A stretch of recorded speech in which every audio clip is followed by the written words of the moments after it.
Hello everyone, anywhere, everywhere. Okay? Maybe some of you asking me why I'm really believe in the gospel. Mungkin sebagian dari Anda bertanya-tanya, mengapa saya begitu percaya kepada Injil? And the answer is, I believe in the gospel is not because of the gospel only. Saya percaya kepada Injil bukan hanya karena Injil saja. But I believe in the gospel also because of the Holy Quran. Jadi saya percaya kepada Injil adalah juga karena kesaksian kitab suci Al-Quran. Loh, kok bisa begitu? Bagaimana ceritanya? Kalau diceritakan panjang. Long story. Tapi pada kesempatan ini, saya hanya ingin berbagi singkatnya saja begini, sobat-sobat warid. Di dalam Injil, atau sebelum kita lanjut ya, saya perlu sampaikan dulu. Injil atau bahasa Yunaninya Evangelion, bahasa Inggrisnya Good News. Artinya adalah kabar baik. Gospel itu berisi tentang good news atau kabar baik. Injil atau Evangelion adalah kabar baik atau kabar gembira. Sekali lagi, arti dari Injil atau Evangelion atau Gospel ya, adalah kabar gembira, kabar baik.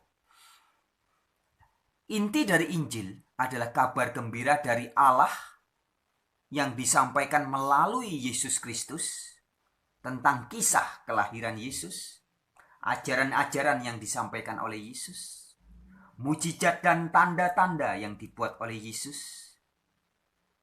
Sebenarnya yang membuat adalah Allah ya. Di dalam Kisah 2 ayat 22 dikatakan, Allah melakukan tanda-tanda dan mujizat-mujizat dengan perantaraan Yesus. Jadi Yesus adalah perantara. Kemudian yang keempat, templaan-templaan atau kritik-kritik keras, ajaran-ajaran pedas yang diberikan oleh Yesus ketika menemplak guru-guru agama-agama palsu, teolog-teolog palsu. Kemudian yang kelima, kisah tentang penderitaan dan kematian Yesus Kristus. Yang keenam, kebangkitan Yesus Kristus yang dihidupkan kembali oleh Allah. Dan yang ketujuh, keterangkatan Yesus Kristus ke surga. Serta pemberian Roh Kudus yang dicurahkan kepada para murid. Baik, saya ulangi ya. Jadi ada 7 poin. Kabar gembira atau Injil ini adalah kisah tentang kelahiran Yesus, tanda-tanda dan mujizat-mujizat yang dibuat oleh Yesus, pengajaran-pengajaran yang disampaikan oleh Yesus. Semua ini berasal dari Allah ya. Pengajaran Yesus berasal dari Allah, tanda dan mujizat juga dari Allah. Kemudian kritik-kritik pedas yang dilakukan oleh Yesus kepada guru-guru agama palsu, kepada teolog-teolog yang munafik dan sebagainya. Kemudian yang kelima adalah kematian Yesus Kristus, penderitaan dan kematiannya. Yang keenam, kebangkitan Yesus Kristus dihidupkan kembali oleh Allah. Dan yang ketujuh adalah keterangkatannya ke surga, serta pemberian Roh Kudus kepada para muridnya. Sobat-sobat warin, apa yang saya sampaikan tadi adalah apa yang tertulis dalam Injil. Baik Injil yang ditulis oleh Matius, Markus, Lukas maupun John atau Yohanes. Jadi Yohanes, Markus, Lukas, Matius ya, mereka bukan pengarang atau pencerita Injil, bukan. Tapi mereka hanyalah penulis. Sedangkan Injil adalah kisah kabar gembira dari Allah atas kehadiran Yesus. Nah, kisah kehadiran Yesus Kristus yang adalah utusan Allah ini kemudian ditulis atas dorongan pimpinan dari Roh Kudus, ditulis oleh orang-orang yang disebut sebagai Matius, Markus, Lukas, Yohanes ini. Inilah Injil yang sekarang tertulis dalam Bible. Nah, tetapi Selain daripada itu, ada satu hal penting mengapa saya sangat percaya kepada Injil. Adalah juga karena kesaksian dari kitab suci Al-Quran. Nah, ini yang penting. Mengapa penting? Ya, karena kadang jarang orang membicarakan ini. Jadi saya menjadi begitu percaya dan yakin kepada Injil, selain karena perjalanan spiritual saya yang panjang, juga dari kesaksian kitab-kitab yang tertulis dalam Injil itu sendiri, serta kesaksian dari The Holy Quran, dari kitab suci Al-Quran. Ada beberapa ayat di dalam Al-Quran yang membicarakan tentang Injil. Dan pentingnya Injil, salah satunya diungkap di dalam surat Al-Maidah, surat kelima, ya, ayat 68. Yang mengatakan bahwa, hai ahli kitab, kamu tidak dipandang beragama sedikit pun. Atau kalau dalam terjemahan yang lain juga ada yang menuliskan, kamu tidak berada dalam kebenaran sedikit pun. Jika kamu tidak menegakkan ajaran Taurat, Injil, dan apa yang diturunkan Allah kepadamu. Jadi Injil di sini dianggap sebagai sesuatu yang penting, sebagai sebuah bukti orang itu dianggap benar atau tidak. Orang itu berada dalam kebenaran atau tidak. Orang itu beragama atau tidak. Ukurannya adalah apakah orang itu menegakkan Injil atau tidak. Nah, dari Al-Maidah 68 ini, kita semua, seluruh dunia diberitahu betapa pentingnya Injil. Sekali lagi saya kutipkan. Hai ahli kitab, kamu tidak dipandang beragama sedikit pun hingga kamu menegakkan ajaran Taurat, Injil, dan apa yang diturunkan Allah kepadamu. Jadi Injil ditulis di sini.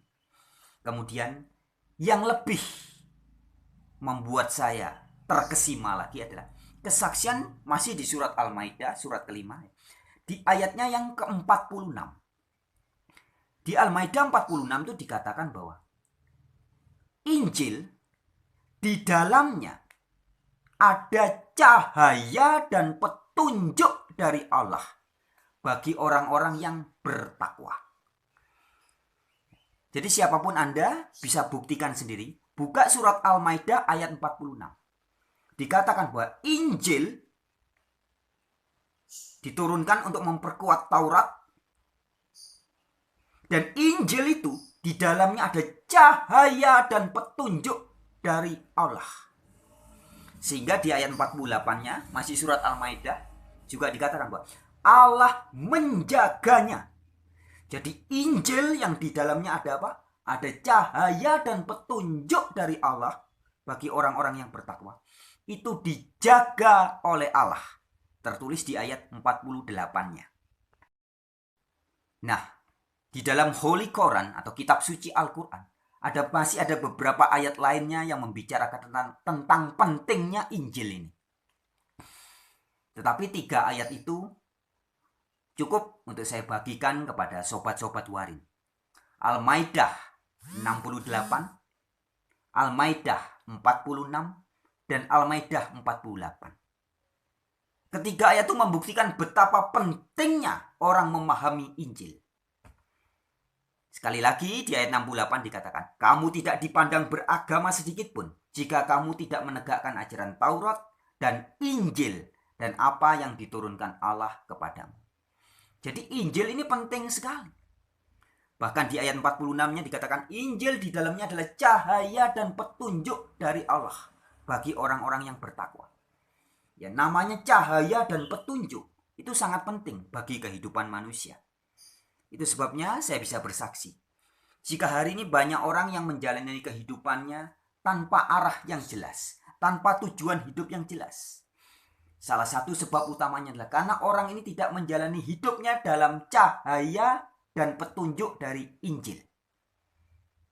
Orang yang menjalani hidup tanpa cahaya dan petunjuk dari Injil, itu laksana orang yang jalan di tengah malam gelap gulita, tanpa petunjuk apa-apa, tanpa ada cahaya sedikit pun. Dia mau pergi ke sungai atau pergi ke pinggir pantai, tetapi akhirnya dia kesasar ke tengah hutan belantara. Mengapa dia kesasar dan tersesat ke tengah hutan belantara? Karena tidak ada sedikit pun petunjuk maupun cahaya. Itu sebuah ilustrasi atau analogi. Begitupun hari ini orang-orang yang menjalani hidupnya sehari-hari tanpa petunjuk dan cahaya dari Injil. Maka mungkin saja orang menjalani hidupnya untuk apa? Mencari, mengumpulkan kekayaan. Mengikuti hasrat hawa nafsunya setiap hari. Untuk menjadi orang terkenal. Untuk menjadi orang terpandang. Untuk menjadi orang terhormat. Orang fokus membesarkan ego, nama baik, harga diri, jabatannya. Dan segala hal-hal yang sifatnya duniawi. Hari ini begitu banyak orang yang merasa menjalani kehidupan yang baik-baik saja. Tapi sebenarnya yang dijalani adalah kehidupan yang sangat duniawi. Memupuk kekayaan, mengikuti hawa nafsunya, mengejar hobi, cita-citanya yang sangat bersifat duniawi. Mengapa semua itu terjadi? Karena mereka orang-orang ini sedang jalan tanpa cahaya dan petunjuk dari Allah. Mereka merasa berjalan di jalan yang benar. Tetapi sesungguhnya ujungnya menuju keduniawian. Sama sekali bukan sesuai dengan tujuan Allah. Nah, hal-hal ini bisa terjadi di antara kita. Jika kita berjalan atau kita menjalani kehidupan ini tanpa cahaya dan petunjuk dari Injil. Ada banyak contohnya. Satu contoh saja misalkan tentang kasih. Tentang kasih ini. Baik di dalam kitab Taurat, dalam kitab Zabur atau Mazmur, banyak dibicarakan tentang kasih Allah. Di dalam Al-Quran juga dalam kitab suci, The Holy Quran juga dikatakan, Allah itu adalah Ar-Rahman dan Ar-Rahim. Maka sering sekali disebutkan Bismillahirrahmanirrahim. Dengan dengan nama Allah yang Maha Pengasih dan Penyayang. Al-Quran banyak sekali menjelaskan tentang Allah yang Maha Pengasih dan Maha Penyayang. Tapi bagaimana kasih Allah yang detail? Kasih Allah yang sangat detail, ceritanya, wujudnya seperti apa? Itu hanya dijelaskan di dalam Injil. Tidak ada di dalam kitab yang lain. Itu sebabnya Al-Quran merujuk kepada Injil. Hai ahli kitab, kamu tidak akan berada dalam kebenaran sedikit pun jika kamu tidak menegakkan Taurat, Injil, dan apa yang diturunkan Allah kepadamu. Jadi tanpa cahaya dan petunjuk dari Injil, orang tidak akan bisa memahami tentang kasih Allah yang sempurna. Kalau kasih Allah yang sebagian-sebagian bisa. Ada tertulis dalam kitab-kitab yang lain. Tetapi kasih Allah yang sempurna hanya tertulis dalam Injil. Hanya bisa dipahami oleh orang-orang yang betul-betul mau menegakkan Injil. Ini baru satu contoh tentang kasih. Masih banyak tentang hal-hal yang lain. Jadi sahabat-sahabatku, inti dari apa yang saya sampaikan pada kesempatan ini adalah sangat pentingnya Injil. Bukan karena Injil itu sendiri. Tetapi karena kitab suci Al-Quran juga mengatakan bahwa Injil di dalamnya ada cahaya dan petunjuk dari Allah bagi orang-orang yang bertakwa.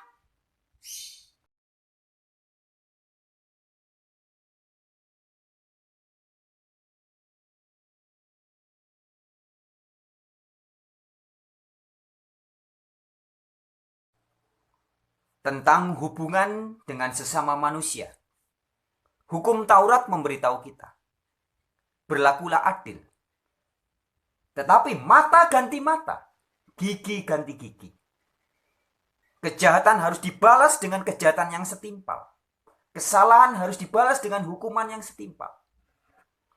Tetapi di dalam Injil, kasih Allah yang sempurna itu dijabarkan lebih jauh.